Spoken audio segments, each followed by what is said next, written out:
I didn't get a chance to tell you about the Mexican girl that I flew here from Mexico that I had never met in person before.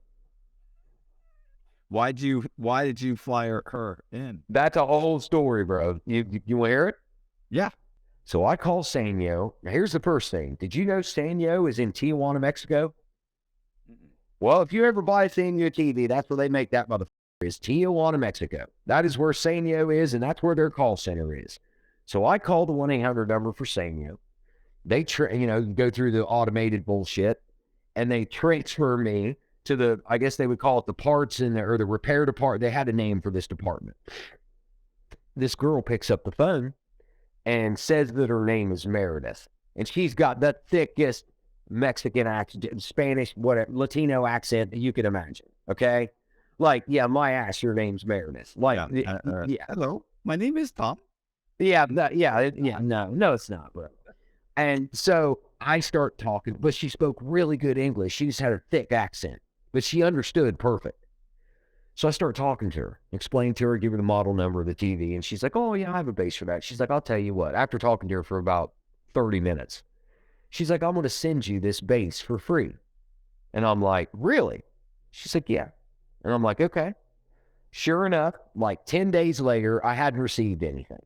So I call her back again, and I'm like, did you send it? She's like, oh, yeah, I sent it out, I swear. So because she was the sole person in this department that ordered all the parts and shit. So every time you would call, you would get her. Okay? So I call her back. She's like, yeah, I promise I mailed it, all this stuff. Sure enough, as I'm on the phone with her, I swear to God, there's a knock at my door. It's the fucking UPS man. It's the fucking base to the TV. As I'm on the phone with her, asking like where it is, whatever, open the door, fucking package on the porch. It's the base to this same new TV. Like, so I'm like, you won't believe this. It just came right now. Like, I'm on the phone with her. And she's like, oh, I'm so glad you got it, all this stuff. So she was so nice to me for sending me that base. From time to time, I would call back and just talk to her. Okay? Just talk to, while she was at work. Okay? Because I, at this point, was stuck at home. I had no car. My ex and I had split up. She took the truck. I was at home basically all day, every day, had nothing to do, lonely, and I was fucking calling people, man, something to do. And I'm calling this girl in fucking Mexico because I'm using the 1-800 number for Sanyo, so it's not like I'm dialing direct to Mexico. And talking to her. Come to find out her real name, I'll give you her first name. I couldn't even barely fucking pronounce it. It was like Luedra or Luade. So, but she said everybody calls me Luli. So that's what I called her, Luli. So I would call back periodically from time to time, talking on the phone while she was at work. Turned into her and I emailing each other. Then we emailed photos to one another. So I saw what she looked like. Beautiful girl. About 5 foot tall, built kind of like a gymnast. Long brown hair, pretty face. So we start, and then I get her real phone number through the email. So now I'm calling her in Mexico on her cell phone, and we're talking back and forth. This goes on for a couple months. Then I had an iPad at the time. She did not, but her mom did. So she goes to her mom's house one day, and now she borrows her mom's iPad, and we start video chatting.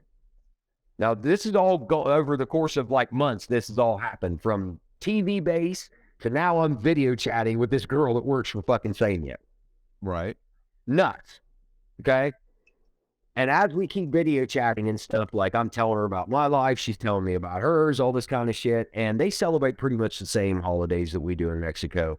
Like Veterans Day, like stuff like that. That's considered a holiday over there as well. So there was a holiday coming up. Now I can't remember which holiday it was, but she was going to have a long weekend from work. And we had been talking about 6 months at this point. And I said, look, I'll cover half your plane ticket if you fly here. Okay. I had to get my mom involved. So she agreed. So she agrees. So as I'm on video chat with her, I grab the phone. We call fucking Delta, book her a plane ticket. It was like 300 no. Scratch that. That was the rental car. It was like it was like altogether, it was like $1,200 or something like that. It was some because that's a far flight, dude. You know what I mean? Round trip.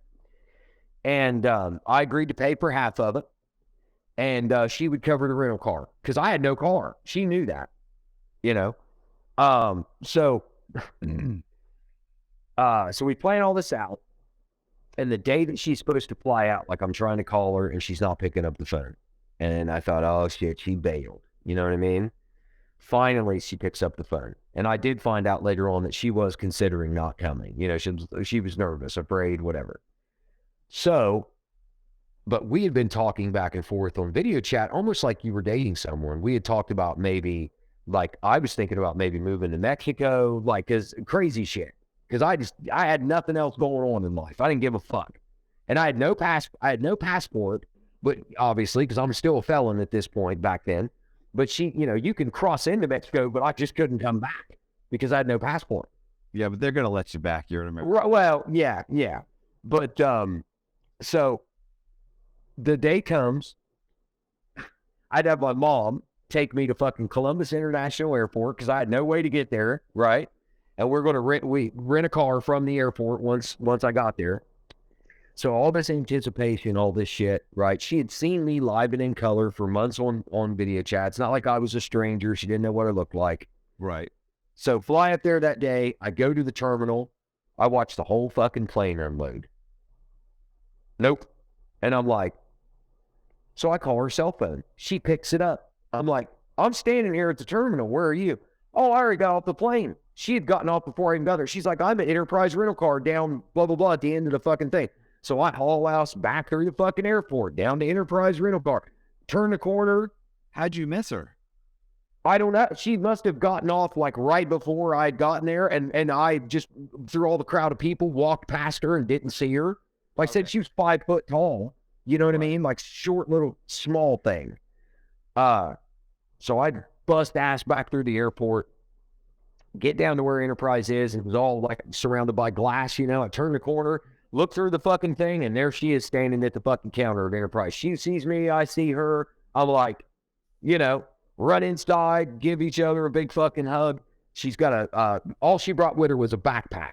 She brought me authentic Mexican homemade fucking tortillas from Mexico in a backpack, flew with them. I always thought that was kind of cool. But here's the shitty part. So my mom sees that, yes, the girl actually, my mom stayed this whole time to make sure that I had and that I had a way to get home because we were going to rent a car. So if my mom would have just left, I'd have been stuck at the fucking airport if this girl didn't show up. You know what I mean?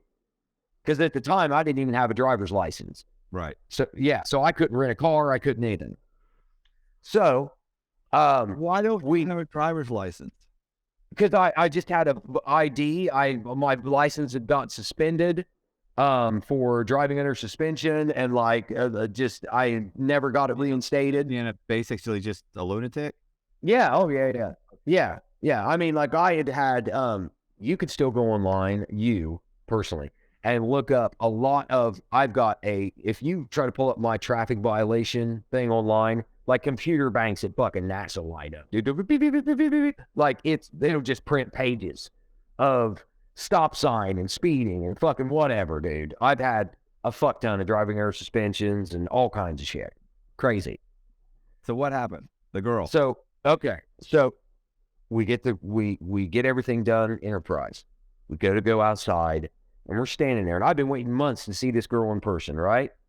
And we talked about dating, all this stuff. So as we're standing there waiting for the guys from Enterprise to bring the car up, we'd rented like a Dodge Charger, I think it was, or something. No, it was a Camry. I was excited to see her. So like I hugged her again and I leaned in to kiss her. And she pushes me away and goes, whoa. And I thought, oh, okay. And I'm like, well, that's kind of weird. And I thought, well, she's been on an airplane all night long. Like she hadn't brushed her teeth. Maybe she's worried about that or something. You know, I don't know. So we get in the car. We leave there. We go to Bob Evans' restaurant to eat because she was hungry on the way home. And she's going to stay at my house, obviously, with me over the weekend and then go back to the airport and, you know, whatever, fly home. So we get to my house first day. We go eat. We're talking back and forth. At this point, I'm still thinking everything's okay. We go to my house, get inside. And again, like I'm kind of getting her settled, show her the bedroom, all this stuff. We decided we were going to kind of take a nap. So I kind of get everything together. She'd been up all night flying. So we get ready to go back there and lay down and take a nap. And again, I tried to kiss her again and she stops me again and she goes, I just don't feel anything. And I'm like, excuse me? And she's like, yeah. She's like, I just don't feel anything. And I'm like, well, how would you know? You haven't even, I'm like, well, you flew all the way here. Like, what the fuck? Right. Yeah. And she's like, I just know myself and I know myself and da da da. And you can picture this in a Mexican accent. And she's like, I just don't feel anything. And I'm like, I'm fucking pissed. Cause I'm like, I paid half this plane ticket. Like, I thought I was going to get laid, bro. Like, what are you doing? I understand. You fucking twat. Like, what are you doing? So, like, I'm so goddamn mad. And she's like, well, we could even have sex. She's like, if you want, but I know that I just don't feel anything. And I'm like, I didn't know what to fucking do. Like, I was so upset, dude. And so I kind of just left her take a nap by herself. I did not go to sleep. I went out, called my mom. Like, I'm upset. I'm talking to her. The more upset I got, the more angry I got. The more angry I got, I was like, okay, I'm not doing this. She wakes up from a nap. And I said, well, I thought about what you said, and I just can't do this either. You need to go. And she kind of just looked at me. Now, she had bought a book from the airport, something to read, right? Like a novel, some thick thing from the bookstore. Okay, that would become relevant in a minute. So I'm like, you just need to go. I said, I can't do this. And she's like, well, I don't have money for a hotel. Blah, blah. I'm like, well, I don't know what to tell you. Like I can't stay here with you well, we could still go out and do stuff together. She was like, we could have fun. We could go, you could show me around your town. I'm like, nah. I'm like, I don't want, no. I'm so mad about spending the money and not getting late. No. So she leaves after about 30 minutes of arguing. She leaves. I'm just freaking out. I'm walking around the house and I look and there's that fucking book that she had bought, right? At the airport. Right. About 20 minutes later, I hear on the fucking door. I open the door. She came back for the fucking book. For the fucking book she bought at an airport. She came back to pick up she's like, I left my book here. I said, here you fucking go, honey. And gave her the book. She left. I don't know where she went.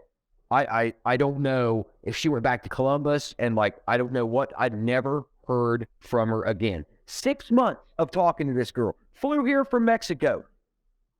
Well, she probably slept in the car for 2 days.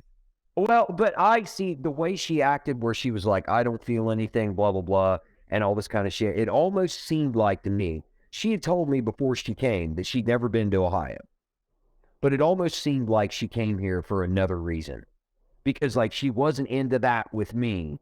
But I don't know. It just seemed like maybe she came here, maybe she was going to hook up with someone else or meet up with someone else. I don't know. Because, she's Mexican, whatever. Who knows what the hell she's capable of? You know what I mean? Bro, but I don't know. I don't know how that has anything to do with it, but it's a factor, Natty. She's fucking Mexican. She's dangerous. We don't know what's happening here. It's fucking madness. So, but she left and I never spoke to her again. Never heard from her again. I mean, I flew a girl here from Mexico on a whim because I was lonely, and she had standards. Yeah, fucking. Again, the rules applied to me. Yeah, the rules should. Yes, I know. There's high standards. Yes, but she told me on video chat. Soon as you and I are looking at each other now for months, I didn't change one bit from what I am now to whatever. And she knew what I looked like, knew what I sounded like. I knew what she looked like. She probably swallowed some of those things, the coke things. And using this as an excuse, she probably went to meet somebody and went through her system and she probably made bank.